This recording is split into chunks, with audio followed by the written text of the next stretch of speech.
नमस्कार बच्चों, कक्षा 7 के सभी विद्यार्थियों को मेरा नमस्कार। बच्चों, इससे पहले हमने संधि का आधा अध्याय पढ़ा था, स्वर संधि। आज हम व्यंजन और विसर्ग संधि का अध्याय पूरा करेंगे, अध्याय नंबर 3।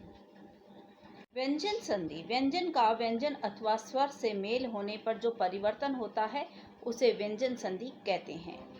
व्यंजन संधि के प्रमुख नियम निम्नलिखित हैं।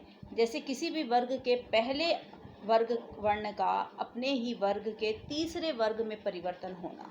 जैसे क का ग में परिवर्तन। जैसे दिक् प्लस गज, आप अपनी पुस्तक में देखेंगे तो समझ में आएगा। दिक् प्लस गज, अंतिम वर्ण क है, क आधा है यहाँ पर, और गज ग आगे तीसरा वर्ण है, तो ये जो तीसरा वर्ण है ये क को भी तीसरे ही वर्ण में मिला देगा। इस प्रकार बन जाएगा दिग्गज।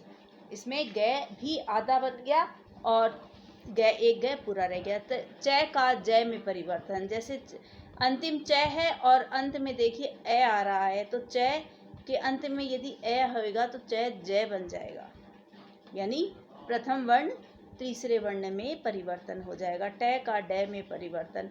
षट प्लस आनन, ट है और सामने आ है, षडानन। ड डमरू, ट ठ ड तीसरे वर्ण में परिवर्तन हो गया है।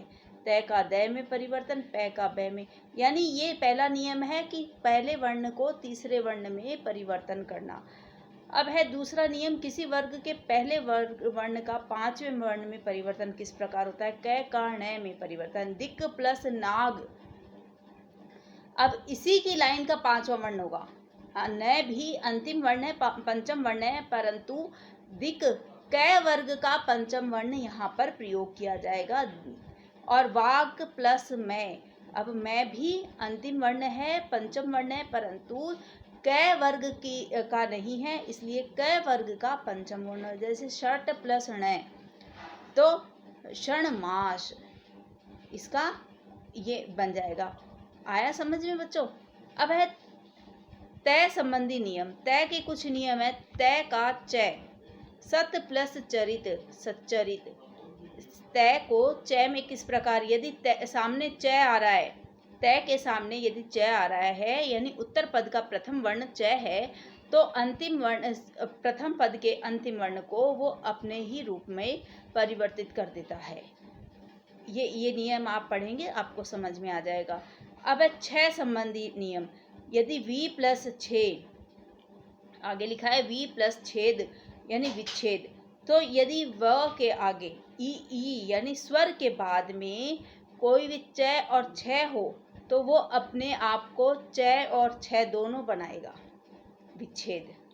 स्वर प्लस छंद, यानी ए स्वर है, पूर्व पद के अंत में स्वर और उत्तर पद के अंत आरंभ में यदि छ आ रहा है तो वह छ और छ स्वयं ही बना लेता है।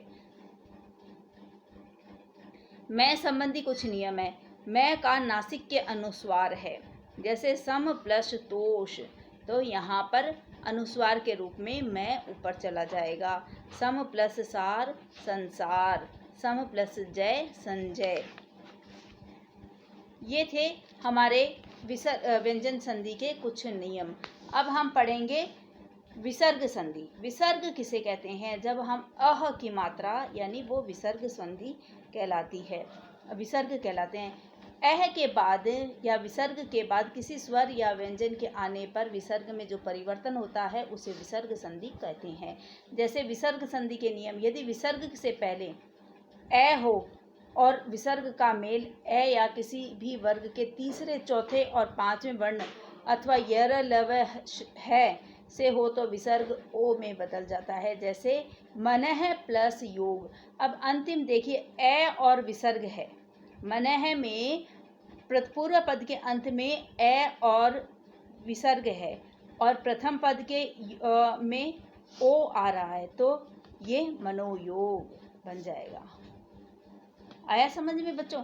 अब है र में परिवर्तन। विसर्ग का र में किस प्रकार परिवर्तन हो जाता है, यदि विसर्ग से पहले ए आ से अलग कोई स्वर हो तो और विसर्ग का मेल किसी स्वर, किसी वर्ग के तीसरे, चौथे, पांचवें वर्ण या यर लव है से हो तो विसर्ग परिवर्तित होकर र हो जाता है। जैसे नी प्लस यात, नी।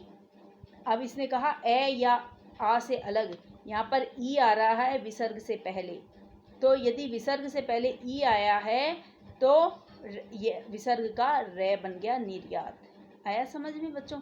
दू प्लस जन, दै में विसर्ग से पहले ऊ की मात्रा आ रही है, ए आ से अलग है, इसलिए विसर्ग को रे बन गया दुर्जन। अब है विसर्ग का श में परिवर्तन। यदि विसर्ग से पहले कोई स्वर हो तो उसका मेल च छ श से हो तो विसर्ग श में परिवर्तन हो जाता है, जैसे नी प्लस छल। विसर्ग के बाद में यानी उत्तर पद के प्रथम वर्ण में च छ श होने पर, शर्त है च छ श होगा तो श को श में परिवर्तन हो जाएगा, श शलजम में विसर्ग। आया समझ में? निश्चल। विसर्ग का स में परिवर्तन, यदि विसर्ग का मेल तय स से होगा तो स में परिवर्तन हो जाएगा, जिस तरह ऊपर श बना था उसी तरह। इसी तरह से श षटकोण। विसर्ग का लोप भी हो जाता है कई बार, यदि विसर्ग का मेल रे से हो तो विसर्ग लुप्त हो जाएगा, जैसे नी प्लस रज। विसर्ग का आगे यदि रे आ रहा है तो रे विसर्ग का लोप हो जाएगा, नीरज बन जाएगा। यदि विसर्ग से पहले ए आ हो और विसर्ग का मेल किसी अन्य स्वर से हुआ तो विसर्ग लुप्त हो जाता है, जैसे अतः प्लस एव। अतः में त में ए मिला है और सामने ए आ से भिन्न स्वर है, इसलिए विसर्ग का लोप हो गया, अतएव बन गया। आया समझ में? विसर्ग में परिवर्तन ना होना, यदि विसर्ग से पहले ए हो और विसर्ग का मेल क या पै से हो रहा हो तो विसर्ग में कोई परिवर्तन नहीं होता है, जैसे अधः पतन, तो आगे पै आ गया इसलिए अधः पतन वैसे के वैसा। प्रातः काल वैसे के वैसा लिखा जाएगा। आया समझ में? संधि विच्छेद का अर्थ होता है अलग होना, संधि से बने शब्दों को दोबारा पहले वाली स्थिति में लाना संधि विच्छेद कहलाता है। अब देखिए इनकी संधि आप इन्हीं प्रश्न उत्तरों की यहाँ पर करेंगे, प्रश्न उत्तर आप अपनी कॉपी में करेंगे और बाकी कार्य आप अपने पाठ्य पुस्तक की कॉपी में करेंगे। संधि की परिभाषा और संधि के कितने भेद होते हैं उनके बारे में लिखना है। धन्यवाद।